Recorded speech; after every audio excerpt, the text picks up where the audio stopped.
दोस्तों, मेरे पीछे भगत सिंह की फांसी की तैयारी चल रही है।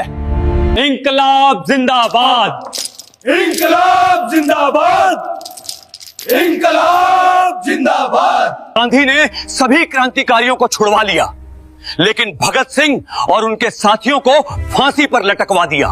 आइए जानते हैं असली सच। तो वीडियो को पूरा देखें और चैनल को सब्सक्राइब कर लीजिए।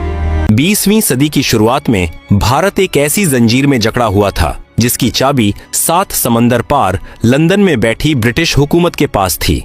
भारतीय आसमान पर जुल्म के काले बादल छाए हुए थे और आजादी की पुकार केवल चंद मुट्ठियों में बंद थी। लेकिन पंजाब की मिट्टी कुछ अलग ही मिजाज की थी। यहाँ की हवाओं में बगावत और खेतों में खुददारी बहती थी। इसी मिट्टी ने एक ऐसे नायक को जन्म दिया जिसने न केवल मौत को गले लगाया बल्कि आजादी के मायने ही बदल दिए। तारीख थी 28 सितंबर 1907। लायलपुर जिले के बंगा गांव के एक संधू जाट परिवार में एक नन्हा बालक पैदा हुआ। उस दिन घर में दोहरी खुशी थी क्योंकि उसी दिन बालक के पिता किशन सिंह और चाचा अजीत सिंह जेल से रिहा होकर घर लौटे थे। बालक की दादी ने इसे शगुन माना और उसे नाम दिया भागों वाला यानी भाग्यशाली, जिसे बाद में दुनिया ने भगत सिंह के नाम से जाना। भगत सिंह का पालना किसी साधारण लोरी से नहीं बल्कि देशभक्ति के गीतों से झूला था। उनके चाचा अजीत सिंह पगड़ी संभाल जट्टा आंदोलन के प्रणेता थे और लाला लाजपत राय के करीबी साथी थे। घर की दीवारों पर महापुरुषों की तस्वीरें नहीं बल्कि शहीदों की गाथाएं लिखी थीं। बचपन में जहां बच्चे खिलौनों से खेलते थे, भगत सिंह अपने चाचा की क्रांतिकारी गतिविधियों की कहानियां सुनते थे। भगत सिंह के बचपन की एक कहानी उनके व्यक्तित्व का आईना है। जब वे मात्र 3 साल के थे, एक दिन उनके पिता उन्हें अपने दोस्त के साथ खेत पर ले गए। पिता और उनके दोस्त बातचीत में व्यस्त हो गए, लेकिन छोटा भगत कुछ और ही कर रहा था। वह झुककर जमीन में छोटे छोटे तिनके गाड़ रहा था। पिता ने कौतूहलवश पूछा, बेटा यह क्या कर रहे हो? उस नन्हे बालक ने अपनी मासूम लेकिन दृढ़ आवाज में उत्तर दिया, बापू मैं बंदूकें बो रहा हूँ। पिता चौंक गए। बंदूकें क्यों? बालक भगत ने कहा, ताकि जब ये बड़ी होकर फसल बन जाएं, तो मैं इनसे अंग्रेजों को अपने देश से भगा सकूं। यह कोई साधारण बचपना नहीं था बल्कि एक ऐसे भविष्य की नींव थी जो ब्रिटिश साम्राज्य की जड़ें हिलाने वाली थी। उस समय किसी ने नहीं सोचा था कि यह बंदूकों की खेती करने वाला बच्चा एक दिन अपने विचारों से पूरी दुनिया में क्रांति की फसल उगा देगा। भगत सिंह की उम्र मात्र 12 वर्ष थी जब पंजाब के अमृतसर में जलियांवाला बाग हत्याकांड हुआ। बैसाखी का दिन था। निहत्थे लोग अंग्रेज सेनापति की गोलियों का शिकार हो रहे थे। मासूमों की चीखों से बाग की दीवारें थर्रा उठी थीं। जब यह खबर भगत सिंह तक पहुंची तो उनका बाल मन क्रोध और पीड़ा से भर गया। अगले दिन वे विद्यालय जाने के बहाने घर से निकले और लाहौर से अमृतसर के लिए रेलगाड़ी पकड़ ली। बाग के अंदर का मंजर भयावह था। चारों तरफ खून के धब्बे थे। भगत सिंह ने उन शहीदों के खून से सनी मिट्टी को अपनी मुट्ठी में भरा और उसे एक कांच की बोतल में बंद कर लिया। वह मिट्टी उनके लिए केवल धूल नहीं थी बल्कि एक शपथ थी। उन्होंने उस दिन कसम खाई कि जब तक वे इस जुल्म का हिसाब नहीं ले लेते तब तक चैन से नहीं बैठेंगे। वे घंटों उस बाग में अकेले बैठे रहे, शायद उन आत्माओं से बात कर रहे थे जिन्हें अंग्रेज सैनिकों ने बेरहमी से मार डाला था। महात्मा गांधी उस दौर में एक मसीहा बनकर उभरे थे। उनके सत्य और अहिंसा के सिद्धांतों ने भगत सिंह को भी प्रभावित किया। भगत सिंह ने गांधी जी के आह्वान पर अपनी पढ़ाई छोड़ दी और असहयोग आंदोलन में कूद पड़े। वे चरखा काटते थे और विदेशी कपड़ों की होली जलाते थे। उन्हें विश्वास था कि शायद गांधी जी का यह रास्ता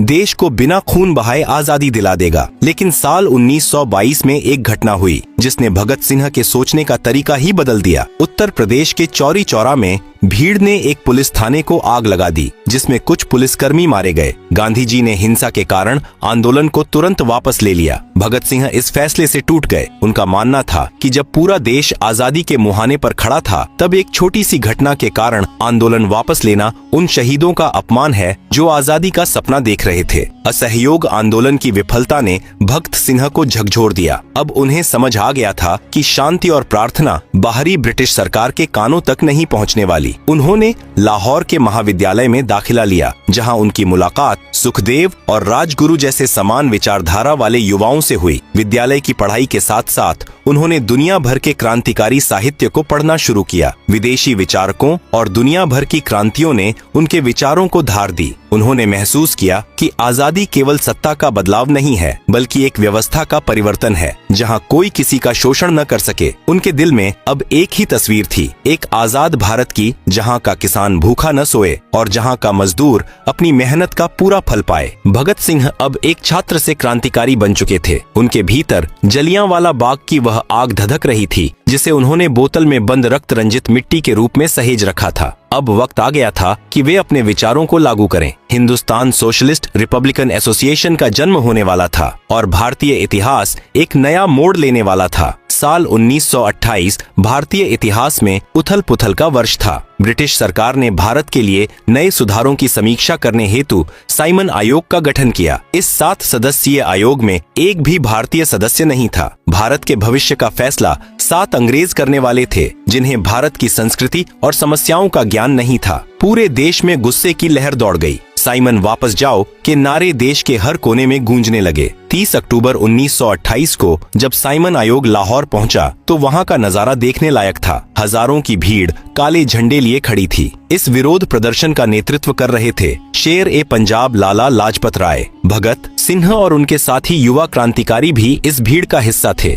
प्रदर्शन पूरी तरह शांतिपूर्ण था, लेकिन ब्रिटिश हुकूमत की आंखों में यह जन सैलाब खटक रहा था। लाहौर के पुलिस अधीक्षक ने इस भीड़ को हटाने का आदेश दिया। पुलिस ने बर्बरता की सारी हदें पार कर दी। अंग्रेज अधिकारी ने स्वयं लाला लाजपत राय पर लाठियां बरसाना शुरू किया। 63 वर्षीय बुजुर्ग नेता के सीने और सिर पर घातक प्रहार किए गए। लहूलुहान लाला जी ने उसी समय गरजते हुए कहा था, मेरे शरीर पर पड़ी एक एक लाठी ब्रिटिश साम्राज्य के विनाश का कारण बनेगी। लेकिन नियति को कुछ और ही मंजूर था। लाठियों की उस चोट ने लाला जी को अंदरूनी तौर पर इतना तोड़ दिया कि 17 नवंबर 1928 को उन्होंने अंतिम सांस ली। पूरे देश में शोक छा गया, लेकिन भगत सिंह और उनके साथियों के लिए यह केवल दुख का विषय नहीं था, यह एक व्यक्तिगत अपमान था। उन्हें लगा कि उनके पिता समान नेता की हत्या करके अंग्रेजों ने भारत की आत्मा पर प्रहार किया है। लाला जी की मृत्यु के ठीक 1 महीने बाद क्रांतिकारी संगठन की एक गुप्त बैठक हुई। भगत सिंह, सुखदेव, राजगुरु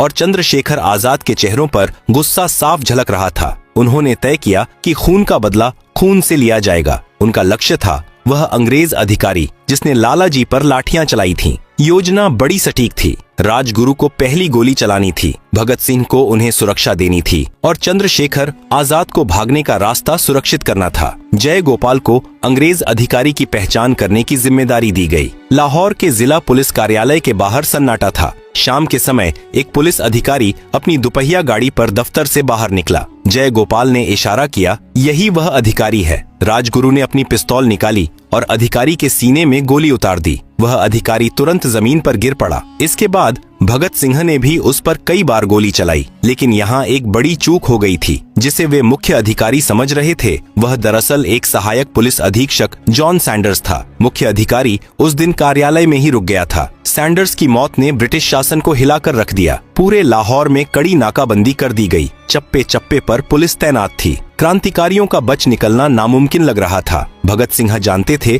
कि पुलिस उनकी तलाश में हर जगह जाएगी। एक सिख के लिए उनके बाल और दाढ़ी उनकी पहचान और शान होते हैं, लेकिन देश के लिए उन्होंने वह त्याग किया जो किसी भी व्यक्ति के लिए कठिन होता है। उन्होंने अपनी दाढ़ी कटवाई और बाल छोटे करा लिए। उन्होंने टोपी पहनी और एक नया भेष धारण किया। लाहौर से निकलने के लिए उन्होंने एक साहसी योजना बनाई। क्रांतिकारी भगवती चरण वोहरा की पत्नी दुर्गावती देवी भगत सिंह की पत्नी बनी। भगत सिंह ने गोद में एक बच्चा लिया और बड़े साहब बनकर रेलगाड़ी के प्रथम श्रेणी के डिब्बे में बैठ गए। राजगुरु उनके सेवक के भेष में साथ चले। अंग्रेजों की नाक के नीचे से भगत सिंह लाहौर छोड़कर कलकत्ता निकल गए। सैंडर्स की हत्या के अगले दिन लाहौर की दीवारों पर गुलाबी रंग के पोस्टर दिखाई दिए। उन पर लिखा था, सैंडर्स मर चुका है और लाला लाजपत राय की हत्या का बदला ले लिया गया है। नीचे हस्ताक्षर थे बलराज। इस घटना ने 2 काम किए। पहला, इसने भारतीयों के मन से अंग्रेजों का डर कम कर दिया। दूसरा, इसने अंग्रेजों को यह बता दिया कि भारत की युवा पीढ़ी अब केवल प्रार्थना नहीं करेगी, बल्कि प्रहार करना भी जानती है। सैंडर्स का वध भगत सिंह की क्रांतिकारी यात्रा का एक महत्वपूर्ण मोड़ था, जिसने उन्हें एक राष्ट्रीय नायक के रूप में स्थापित कर दिया। प्रतिशोध पूरा हो चुका था, लेकिन भगत सिंह का असली मकसद अभी अधूरा था। सैंडर्स की हत्या ने उन्हें प्रसिद्ध तो बना दिया, लेकिन उनके विचारों को जन जन तक पहुंचाने के लिए एक बड़े मंच की जरूरत थी। वे अब छिपकर लड़ना नहीं चाहते थे, वे चाहते थे कि पूरी दुनिया उनके विचारों को सुने। साल 1929 की शुरुआत में ब्रिटिश हुकूमत भारतीयों की आवाज को हमेशा के लिए कुचलने की तैयारी कर रही थी। वे 2 नए कानून, जन सुरक्षा विधेयक और व्यापार विवाद विधेयक लाने जा रहे थे। ये कानून अंग्रेजों को यह ताकत देते थे कि वे किसी भी भारतीय को शक के आधार पर बिना मुकदमा चलाए जेल में डाल सकें और मजदूरों की हड़ताल करने की ताकत को खत्म कर सकें। देश के बड़े नेता सदन में इसका विरोध कर रहे थे, लेकिन अंग्रेज अपनी जिद पर अड़े थे। भगत सिंह और उनके संगठन ने महसूस किया कि अब समय आ गया है कि एक ऐसा धमाका किया जाए जिसकी आवाज लंदन तक सुनाई दे। उनका मकसद किसी की जान लेना नहीं, बल्कि सोई हुई जनता को जगाना और बाहरी सरकार को चेतावनी देना था। तारीख थी 8 अप्रैल। दिल्ली की केंद्रीय असेंबली खचाखच भरी हुई थी। जैसे ही अध्यक्ष ने इन विधेयकों के पारित होने की घोषणा करने के लिए खड़े हुए दर्शक दीर्घा से 2 युवा उठ खड़े हुए। वे थे भगत सिंह और बटुकेश्वर दत्त। भगत सिंह ने अपनी जेब से